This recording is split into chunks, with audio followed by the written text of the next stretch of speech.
Good morning, this is Sean from Lucky Bamboo Tattoo. I'm sitting here with Jared of Lucky Bamboo Tattoo. How was your weekend? Great. How was yours? It's good. People aren't setting off fireworks to scare my cat anymore, so that's awesome. Your cat, I don't think my cats give a shit. Really. Yeah, mine likes to hide. Oh. So today I think a good topic would be how a client would go about choosing the right artist for them. Yeah, so I think this is a multifaceted topic, but so I'm going to spill for a few minutes. But so I think one of the most common mistakes is because how I've told you, I get tagged in these posts about, so and so is looking for a tattoo artist. So they post, hey, I'm looking for a tattoo artist. Who do you recommend? And you get dozens and dozens of recommendations, and my name will get tagged. So sometimes I go look and I see the post, and I'm reading through, and obviously there's several too. They're just really bad recommendations, right? And I'm not saying that I feel that way about all artists. Obviously, there's a lot of good artists in the Valley and in Utah. There's a lot of options, and there's a lot of really good tattoo artists. So anyway, there's also a lot of really bad ones. There's more bad ones than there are good, actually.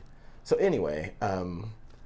And that can be dangerous, obviously, without doing the proper research and you going and validating these and as the client and doing some research and digging through their portfolios and, what can you find out about them online, and do they have a good online presence, a strong online presence? Is there good information about them online? So I think there's just a lot of research required, and a lot of people don't do that. I don't know if it's just out of laziness or lack of understanding.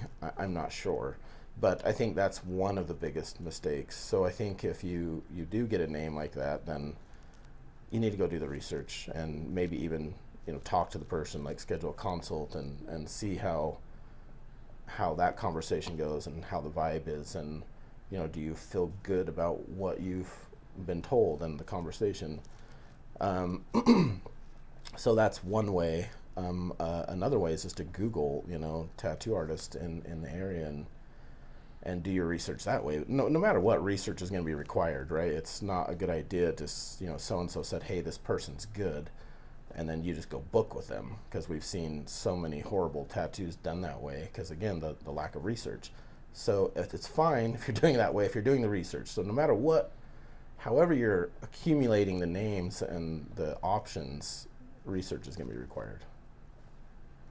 Okay, so like, for example, if I want to get something like a little fine line piece and I'm Googling artists and I'm looking at portfolios, I don't want to choose a person that like clearly specializes in like traditional style.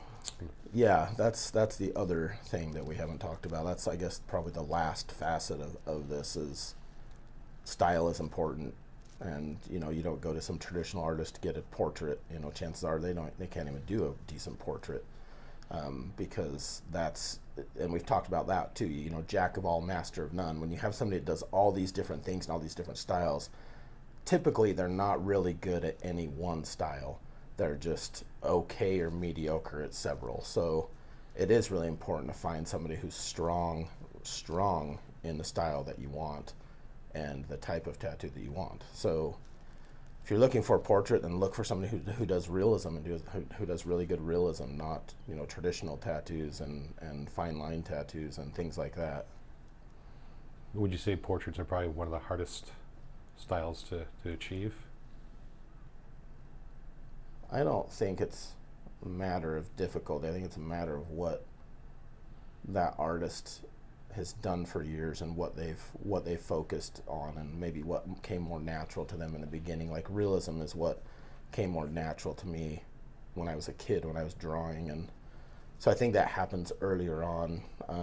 Christina too, like we've talked about that, and I've seen her older art. She's been here for a long time, but so I think it's typically somebody has a strong suit that has an artist, who is an artist and has that art background.